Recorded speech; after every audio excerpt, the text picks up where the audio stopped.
बच्चों, मैं अब नेक्स्ट टॉपिक आपको पढ़ाने जा रहा हूँ। पहली चीज़ मैंने अभी आपको बताया कि एल्केन, एल्कीन, एल्काइन। क्या क्या बताया मैंने? एल्केन,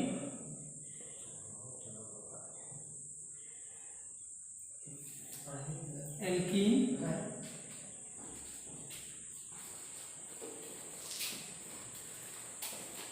ठीक। उसके बाद क्या तीसरा है हमारा एल्काइन। ये मैं बता चुका हूँ। क्या क्या बता दी मैंने? एल्केन, एल्कीन और एल्काइन। अब हम हाइड्रोकार्बनिक यौगिकों का वर्गीकरण करेंगे। वर्गीकरण कितने प्रकार के होता किया गया है उसके बारे में मैं आपको बताऊंगा। इसे मैंने इसलिए बता दिया कि जिससे मुझे एल्केन और एल्कीन और एल्काइन के आधार पे हमारा क्या होता है, संरचना होता है। आगे मैं आपको, वैसे तो ये जो आता है हमारा, ये जो एल्कीन और एल्काइन आता है वो आपका क्रियात्मक समूह में ही आता है, लेकिन हम जो है इसे इसलिए पहले बता दिए कि इससे आपके लिए आसानी हो जाए। आगे हम आपको ये जब क्रियात्मक समूह बताएंगे तो उसमें आपका फंक्शनल ग्रुप जब हो जाएगा तब उसके बारे में मैं आपको क्या करेंगे, विवेचना करेंगे। तो चलो हम चलते हैं, पहले क्या है वर्गीकरण, हाइड्रोकार्बनिक यौगिकों का वर्गीकरण। तो हम लिख लेंगे पहले। तो जो हाइड्रोकार्बनिक यौगिकों का वर्गीकरण है वो मुख्य रूप से दो प्रकार से किया गया है। तो हम लिखेंगे हाइड्रोकार्बनिक यौगिकों का वर्गीकरण, हाइड्रोकार्बनिक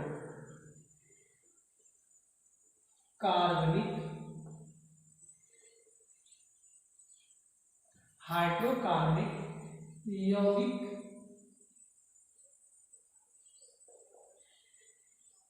का वर्गीकरण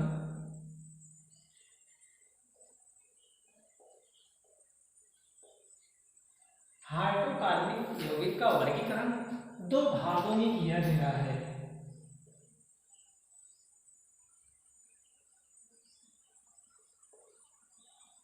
भागों में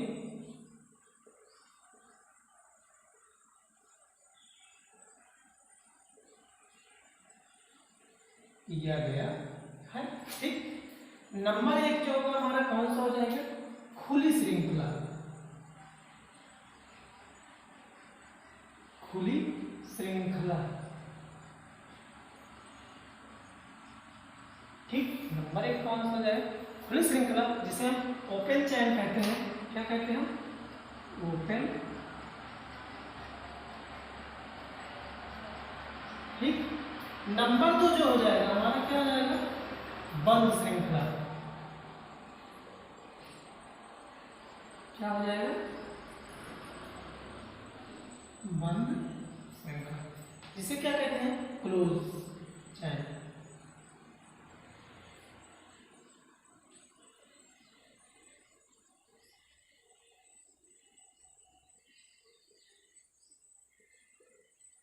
ठीक।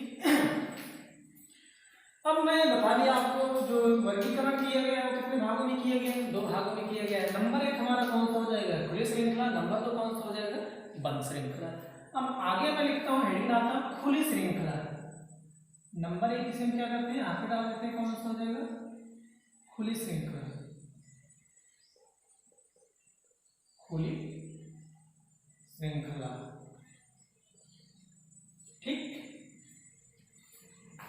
सबसे पहले मैं जान लेता हूँ खुली श्रृंखला। श्रृंखला मतलब जो चैन, जो हाइड्रोकार्बनिक यौगिक कार्बन की वो श्रृंखला जो होती है एक की तरफ से दूसरी तरफ जाके क्या हो जाती है? समाप्त हो जाती है।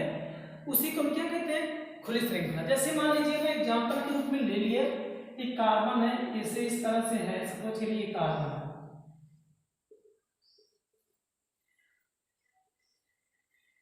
ठीक। किस रूप में? चैन के रूप में, ठीक। ये चैन के रूप में देखिए, एक तरफ से यहां से स्टार्ट हो रहा है और दूसरी तरफ क्या हो जा रहा है? समाप्त हो रहा है। पहला कंडीशन से हो गया। दूसरा कंडीशन शाखा के रूप में हो, ठीक। ब्रांचेज खुली श्रृंखला में कैसे हो? शाखा के रूप में। जैसे दूसरा एग्जांपल मैं दे रहा हूं, अभी मैं आगे आपको पढ़ाते चलेंगे जैसे जैसे होगा। मान लीजिए ये हो गया, ठीक। अब यही एक सी और हो गया, फिर यहाँ पे भी एक सी और है, इस तरह से, ठीक। अगर इस तरह से है। पहला हमारा क्या हो जाएगा, ये हो गया हमारा क्या, एक तरफ से दूसरी तरफ जा रहा है सीधी रेखा में या सीधे लाइन में उपस्थित होते हैं। कैसे, सीधी लाइन या सीधी रेखा, ये हमारा कौन सा हो गया, सीधी रेखा हो गया। ठीक, सीधी रेखा। और दूसरा हमारा कौन सा, शाखा के रूप में। कैसे हो जाएगा, शाखा के रूप में। जब इस दो तरह से होते हैं कार्बनिक यौगिक, ठीक, हाइड्रोकार्बन के यौगिक जब इस दो तरह से पाए जाते हैं तब हम उसे क्या कह सकते हैं, खुली श्रृंखला कर सकते हैं, जिसमें यहाँ पर कौन सा आएगा, एल्केन, एल्कीन, एल्काइन। तो हम यहाँ पे लिख सकते हैं, क्या लिख सकते हैं कि जब हाइड्रोकार्बनिक यौगिक, अभी हमें समझ में आ गया अगर कैसी कैसी, सीधी रेखा और शाखा के रूप में उपस्थित होते हैं। ठीक है, तो ऐसी दशा को हम क्या कहेंगे, खुली श्रृंखला कहते हैं। यहाँ पे हम लिखेंगे कि जब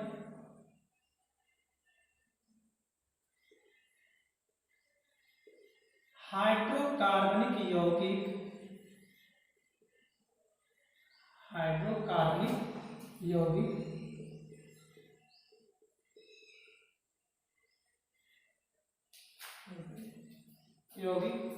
में उपस्थित, हाइड्रोकार्बनिक यौगिक में उपस्थित कार्बन परमाणु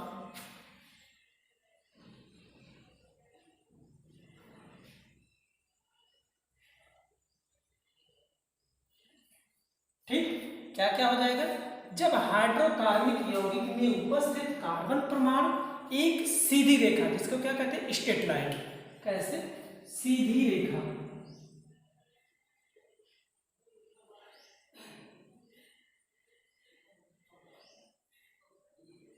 सीधी रेखा तथा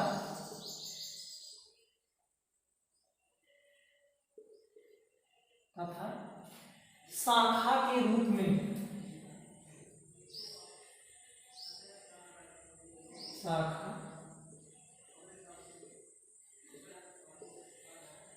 के रूप में पाए जाते हैं,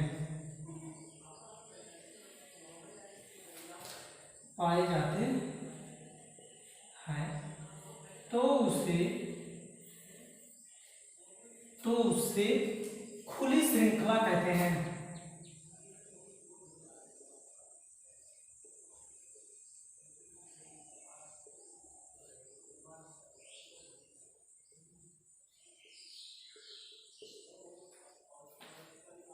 ठीक, कंफर्म हो गया। अब देखिए मैंने बता दिया है आपको, इसके पहले बता दिया कैसे कैसे फार्मूले में क्या क्या होता है। अब आपको यही दिया गया है, अब इसको जो है आपको लिखना है, जैसे मान लीजिए बताना एग्जाम्पल के रूप में क्या हो जाएगा। तो यहाँ पे देखिए कार्बन की संयोजकता कितनी होती है, 4 होती है, एक श्रृंखला के रूप में है। ठीक, तो अब देखिए कार्बन की संयोजकता 4 होती है, तो मैं अपने आप से यहाँ पे क्या कर देते हैं, जो बाकी है उसके स्थान पर हम हाइड्रोजन जोड़ दे रहे हैं। यहाँ हाइड्रोजन अगर हम जोड़ दे रहे हैं सब कुछ के लिए हाइड्रोजन,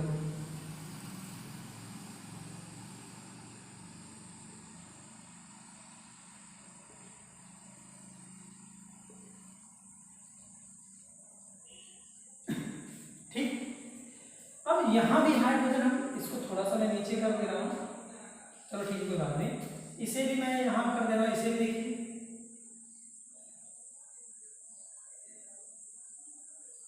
यहाँ है, ये इस शाखा के रूप में है।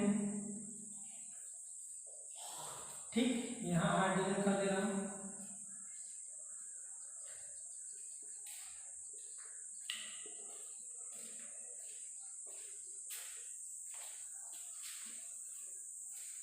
ठीक है, ये वाला कार्बन इसके साथ जुड़ा हुआ है। आगे हम चलते देखिए, इसका थोड़ा सा हम क्लोज कर लेते हैं, कि संरचना जो मैंने पूरा ऊपर फैला रखा है उसको थोड़ा सा हम इकट्ठा कर लेते हैं। इकट्ठा करेंगे, इसी को मान लीजिए इस रूप में लिख सकते हैं। कैसे, इसको जो है मैं इस रूप में लिखेंगे, इस कार्बन के साथ कितने हाइड्रोजन, 3, और इस कार्बन के साथ कितने हैं, 2, और इसके साथ कितने, बाकी के साथ 2 2, 1 2 3 4 5 6, 6 में बाकी के साथ कितने हैं, देखिए यहाँ पे हो गया 3 4 फिर 5 फिर 6। ठीक, देखिए 1 2 3 4 5 6 हो गए सबके साथ। इसके लास्ट में देखिए 3 है, यहाँ मैंने क्या कर दिया 3 कर दिया। ये तो इसका चयन हो गया, इसका किसका चयन, इसका चयन हो गया। ठीक है, तो ऐसी तरह से 1 2 3 4 5 6 को मैंने बताया हेक्स, सारे एकम बंध से जुड़े हुए, क्या हो जाएगा एन बराबर क्या हो जाएगा हेक्सेन हो जाएगा। ये हमारा क्या हो जाएगा खुली श्रृंखला हो जाएगा। ठीक, ये तो हमारा खुली श्रृंखला हो गया। अब देखिए दूसरा एग्जांपल जो शाखा के रूप में मैंने कहा एक सीधी रेखा में उपस्थित होती है, सीधी रेखा या फिर शाखा के रूप में सीधी रेखा, तो इसका मतलब ये हो जाएगा हमारा एल्केन एल्कीन एल्काइन अगर सीधी रेखा में उपस्थित है कैसी हो जाएगी, ये हमारा क्या हो जाएगा खुली श्रृंखला हो जाएगी। दूसरा हमारा कौन सा है बंध श्रृंखला। तो बंध श्रृंखला के लिए हम क्या करेंगे, देखिए इसमें इसका मैं यहाँ कर दे रहा हूँ, यहाँ नीचे कर दे रहा हूँ, सपोज करिए इसी का मैं रूप लिख दे रहा हूँ। यहाँ देखिए ये कार्बन है, इस कार्बन के साथ कितना है 3 हाइड्रोजन है, यहाँ मैं CH3, इसके साथ देखिए 2 हाइड्रोजन है CH, इसके साथ देखिए एक ही हाइड्रोजन है CH, और इसके ऊपर भी एक C है, एक C यहाँ ऊपर कर देना, और इसके साथ देखिए 1 2 3 4 तो ही है, तो 2 हाइड्रोजन है यहाँ पे ऐसे कर दिए। फिर इसके साथ देखिए 3 हाइड्रोजन है, कोई दिक्कत नहीं होना चाहिए। इसके आगे देखिए फिर यहाँ पे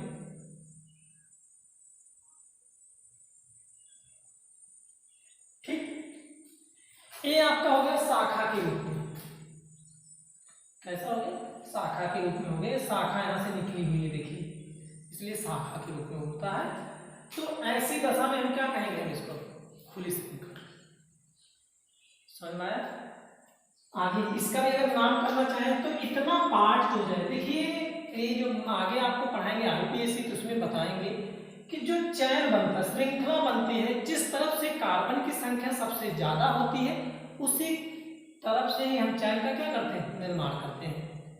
तो सबसे पहले हम देखेंगे इधर से 1 2 3 4 5, इधर से 5 कार्बन हो रहा है। अगर यही मैं यहाँ से जोड़ता हूँ 1 2 3 4 ही होगा, कम हो रहा है।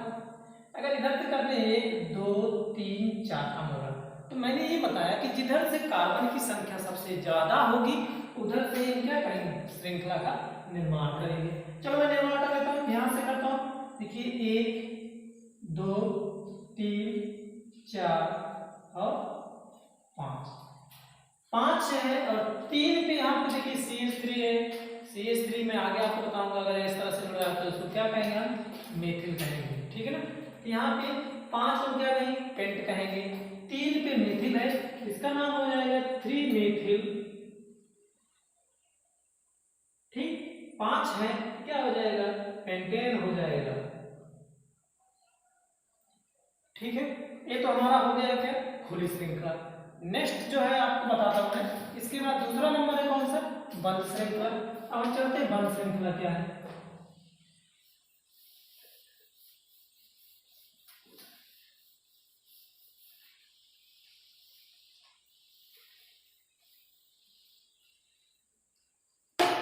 बंध श्रृंखला चलते हैं हम।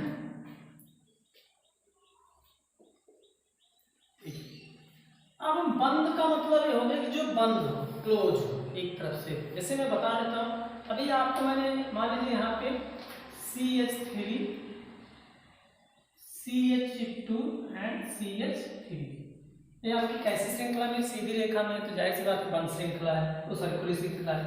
लेकिन अब इसी को बंद करना है। देखिए कितने कार्बन है 3 कार्बन, तीनों कार्बन जब साइक्लिक रूप में होते हैं चक्रण के रूप में पाए जाते हैं, एक दूसरे से जुड़े होते हैं, जब सभी कार्बन एक दूसरे से क्या होते हैं जुड़े होते हैं।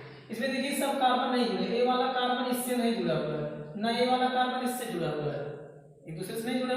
लेकिन जब एक दूसरे से जुड़े होते हैं आपस में, तब ऐसी दशा में क्या हो जाएगा खुली श्रृंखला रहेगी। ठीक, और जब जुड़ जाएगी तब क्या हो जाएगा बंध श्रृंखला। इसी तीनों कार्बन को मैं इस तरह से लिखता हूं कि जिससे एक दूसरे से क्या हो जाए जुड़ जाए।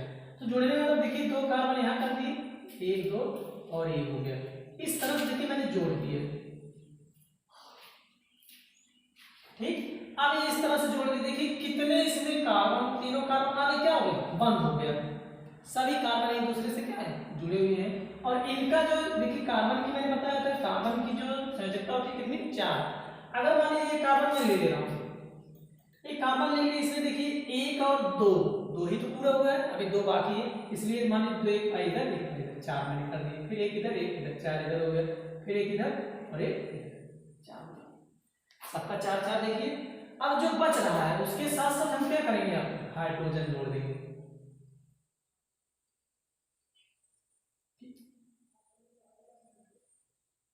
अपने आप से जोड़ देंगे, ठीक है।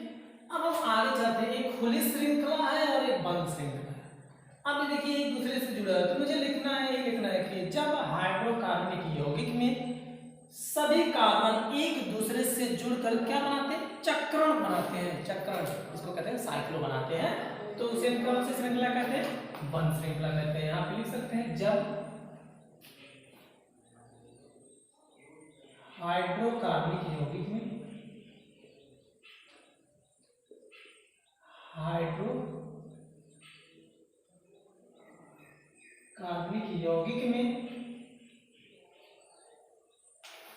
हाइड्रोकार्बनिक यौगिक में उपस्थित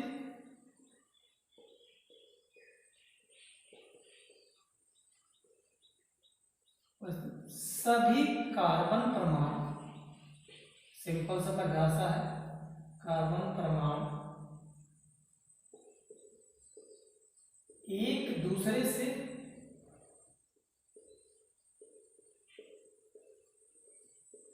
जुड़कर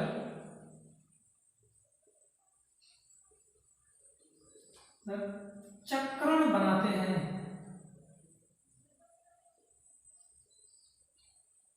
चक्रण या बांधे होते हैं।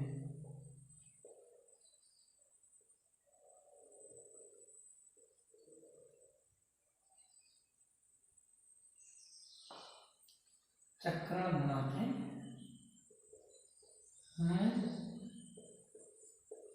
तो उसे क्या कहते हैं, बंद श्रृंखला कहते हैं, ठीक।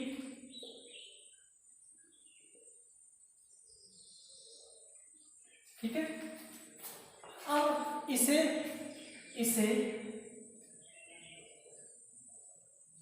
साइक्लो कहते हैं, साइक्लो, इसे इसमें साइक्लो लगाते हैं,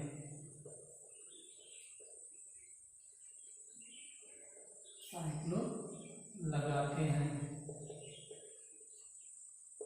अब इसे पढ़ना है, यहाँ पे देखिए इसके साथ 2 कार्बन है, CH2 हो जाएगा, इसके साथ भी 2 कार्बन है, देखिए यहाँ पे क्या हो जाएगा, CH2, यहाँ पे क्या हो जाएगा, CH2, फिर ये हो गया। अब देखिए कार्बन कितने हैं, 1 2 3, और फल लगाते क्या है, मैंने बताया साइक्लो, यहाँ क्या हो जाएगा, साइक्लो,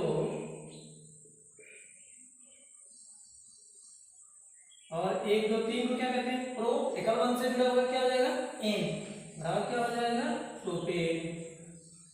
ये आपका एग्जाम्पल हो जाएगा, यहाँ पे ये नहीं होगा, ये आपका क्या होगा, साइक्लोप्रोपेन। बाकी का अपडेट आपको नेक्स्ट वीडियो में दिया जाएगा।